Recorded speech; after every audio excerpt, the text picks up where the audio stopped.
सभी छात्रों का हार्दिक स्वागत गणित दर्पण चैनल पर। आज हम कुछ बेसिक से टॉपिकों के बारे में अध्ययन करेंगे, जो कि है सबसे पहला है बीज गणित किसे कहते हैं। दूसरा पढ़ेंगे बीजीय व्यंजक क्या है, बहुपद किसे कहते हैं और बहुपद के प्रकार। ठीक है, तो इन सारे क्वेश्चंस का आपको जवाब मिलने वाला है इस वीडियो के अंदर। तो चलिए शुरू करते हैं। सबसे पहले बात करते हैं बीज गणित किसे कहते हैं। तो गणित की वह शाखा जिसके अंतर्गत बीज का प्रयोग होता है उसे कहते हैं बीज गणित। अब बीज क्या है, देखिए आपने गणित के अंदर देखा होगा कि जब कोई अज्ञात राशि हमें निकालना होता है तो हम मानते हैं कि माना x। बहुत सारे क्वेश्चंस के अंदर आप ऐसे देखते होंगे कि माना जाता है माना x, माना y, माना a।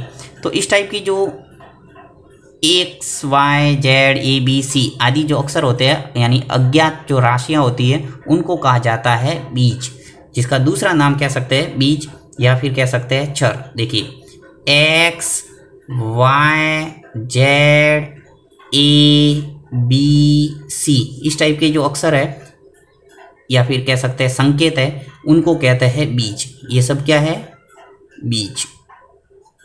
और इस बीज को सहायता से हम मूलभूत संक्रिया की करते हैं। जैसे मूलभूत संक्रिया कौन सी, प्लस, माइनस, गुणा और भाग। ये गणित की मूलभूत संक्रियाएं हैं और इनका प्रयोग करते हुए हम अज्ञात राशियों का मान पता करते हैं x, y, z, a, b, c इन बीज को मानते हुए। यानी कह सकते हैं कि इन बीजों की सहायता से जब हम मूलभूत संक्रियाएं करते हैं तो गणित की वह शाखा बीज गणित कहलाती है, यानी प्लस, माइनस, गुणा, भाग। तो बीज गणित की परिभाषा आपके क्लियर हो गई होगी। नेक्स्ट बढ़ते हैं आगे, बीजीय व्यंजक। बीजीय व्यंजक क्या है कि जब कोई संख्याएं और बीज आपस में चारों मूलभूत संख्या यानी वही जोड़, बाकी, गुणा, भाग से अगर जुड़े हुए हो तो इन्हें कहते हैं बीजीय व्यंजक। जैसे कि मैं एग्जांपल के तौर पर लेता हूं कि x प्लस 3, यहाँ पे क्या हुआ कि जो x है वो क्या है, बीज, और ये है एक अचर राशि। देखिए एक आपको ये भी समझना है कि चर क्या है और अचर क्या है। ये भी बार बार आता होगा आपके सामने, चर और अचर। चर के रूप में हम x, y, z, a, b और c यानी वही बीज का प्रयोग करते हैं, और अचर यानी गणित के अंक कह सकते हैं 2, 5, 10 इस टाइप के जो अंक है वो क्या है, अचर। तो बीजीय व्यंजक की परिभाषा ऐसे समझ सकते हैं कि बीज और अचर राशि आपस में जोड़, बाकी, गुणा, भाग से जुड़ी हुई हो तो उसे कहते हैं बीजीय व्यंजक। या फिर चर या अचर की सहायता से, चर व अचर की सहायता से क्या बनता है, बीजीय व्यंजक। राइट। अब बात करते हैं बहुपद की। तो ये बीजीय व्यंजक है, इनकी सहायता से क्या बनते हैं, बहुपद। और बहुपद है वो कई प्रकार के होते हैं। एक चर वाला बहुपद भी हो सकता है, दो चर वाले बहुपद भी हो सकते हैं। जैसे कि मैं यहाँ लिखता हूँ 3x, तो ये एक चर वाला बहुपद हो गया।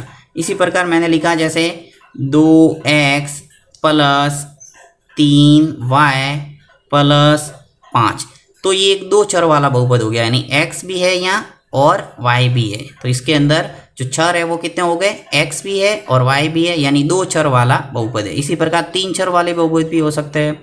बहुपद की विशेषता होती है कि हमेशा चर के ऊपर घात एक पूर्ण संख्या होनी चाहिए। जैसे कि x है तो x के ऊपर जो घात है वो पूर्ण है, यानी 1 है। या इसी प्रकार आप जैसे इसका एग्जाम्पल मैं ऐसे भी बना सकता हूँ, x के ऊपर घात 2 भी लिख सकता हूँ। तो यहाँ पर भी देखिए x के ऊपर जो घात है वो क्या है, पूरी पूरी 2 है। कभी भी बहुपद के ऊपर घात ऐसी देखने को नहीं मिलेगी जैसे कि 3x के ऊपर घात 1/2 या फिर 5x के ऊपर घात है वो -1। तो इस टाइप के बहुपद है वो नहीं होते। यानी अगर आपके चर के ऊपर घात है वो एक पूर्ण संख्या नहीं है, यानी पूर्णांक नहीं है, तो वो कभी भी बहुपद नहीं होगा। बहुपद के प्रकार की बात करते हैं कि बहुपद आखिर कितने प्रकार के होते हैं। तो बहुपद देखिए एक पदी भी होता है, द्विपदी, त्रिपदी। फिर घात के आधार पर जितने पद होंगे वैसा ही उसका नाम होगा, और घात के आधार पर रेखिक बहुपद, द्विघाती बहुपद, त्रिघाती बहुपद, ऐसे कई प्रकार के होते हैं। तो सबसे पहले बात करते हैं जैसे एक पदी बहुपद की। एक पदी, अब एक पदी का अर्थ क्या हुआ कि यहाँ पे जैसे कि एक पद है तो वो हो जाएगा एक पदी। यानी फॉर एग्जांपल लिखता हूँ मैं 5x -7y, तो इसके अंदर विशेषता क्या नज़र आ रही है कि एक ही पद नज़र आ रहा है। देखिए 5x है माइनस 7y है।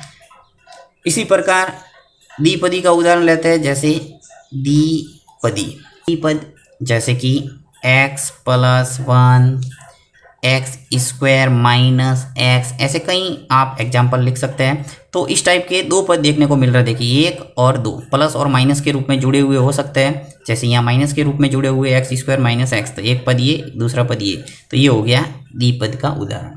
इसी प्रकार अगर 3 पद है तो उसे कहेंगे त्रिपदी। देखिए यहाँ लेते हैं हम एग्जाम्पल और त्रिपदी का उदाहरण लेते हैं। एक त्रिपद यानी कि 3 पद होने चाहिए, तो ऐसा बहुपद जिसके अंदर 3 पद हो उसे त्रिपदी कहा जाएगा। जैसे कि x square plus 2x plus, जैसे पाई भी ले सकते हैं।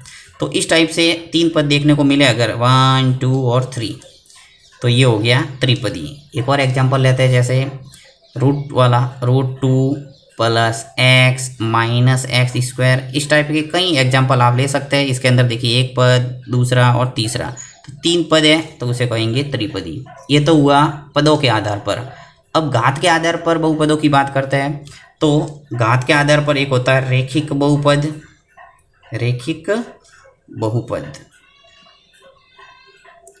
रेखिक बहुपद किसे कहेंगे कि ऐसा बहुपद जिसके अंदर चर की उच्चतम घात कितनी हो, 1 हो, उसे कहेंगे रेखिक बहुपद।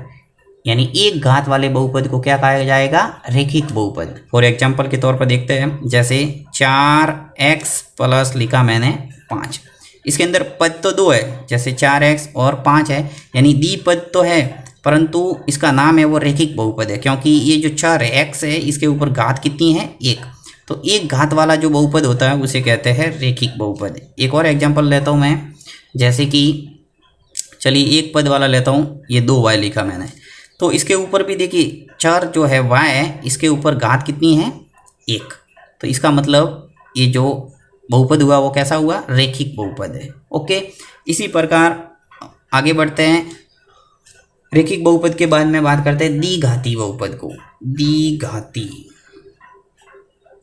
द्विघाती बहुपद किसे कहते हैं कि ऐसा बहुपद जिसके अंदर चर की उच्चतम घात कितनी हो, 2 है, तो उसे कहेंगे द्विघाती बहुपद। यानी 2 घात वाले बहुपद को द्विघाती बहुपद कहा जाता है। तो 2 घात वाला बहुपद का एग्जांपल लेते हैं।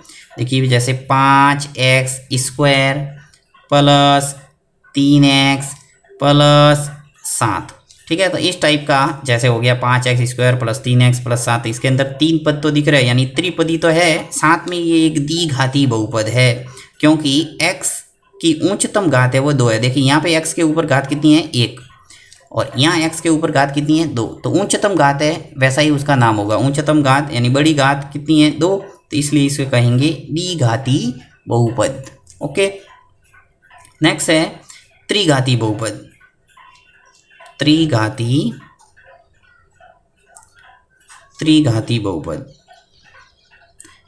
बहुपद यानी ऐसा बहुपद जिसके अंदर x की या फिर चर की उच्चतम घात कितनी हो, 3, तो उसे कहेंगे त्रिघाती बहुपद। तो त्रिघाती बहुपद का एक एग्जांपल देख लेते हैं।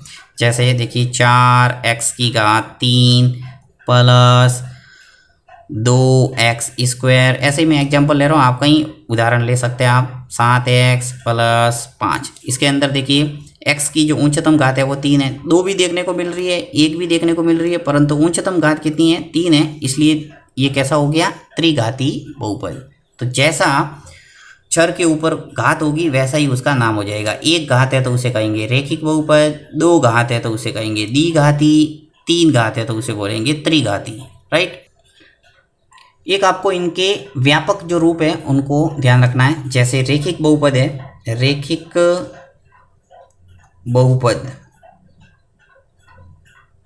बहुपद का जो व्यापक रूप है, रेखिक बहुपद का व्यापक रूप क्या हो जाएगा, ax प्लस b। इसका मतलब क्या हुआ कि जो रेखिक बहुपद है उसके अंदर अधिकतम कितने पद हो सकते हैं, 2 पद हो सकते हैं, 1 पद हो सकता है और द्विपदी हो सकता है, राइट। तो ax प्लस b। इसी प्रकार जो द्विघाती बहुपद है, द्विघाती बहुपद, उसका व्यापक रूप क्या हो जाएगा, व्यापक रूप द्विघाती बहुपद का व्यापक रूप हो जाएगा ax² plus bx plus c, यानी एक द्विघाती बहुपद में अधिक से अधिक कितने पद हो सकते हैं? 3, राइट। इसी प्रकार त्रिघाती बहुपद, त्रिघाती जो बहुपद है उसका व्यापक रूप क्या हो जाएगा? त्रिघाती बहुपद का व्यापक रूप है वो हो जाएगा हमारा ax³ plus bx² plus cx plus d, ठीक है। यानी इसके अंदर अधिकतम पद है वो कितने हो सकते हैं? 4, 1, 2, 3 और 4। तो इस टाइप से आपके हर डाउट है वो क्लियर करने की मैंने कोशिश की है। फिर भी किसी प्रकार का कोई डाउट है आप कमेंट बॉक्स में लिख सकते हैं। Thank you.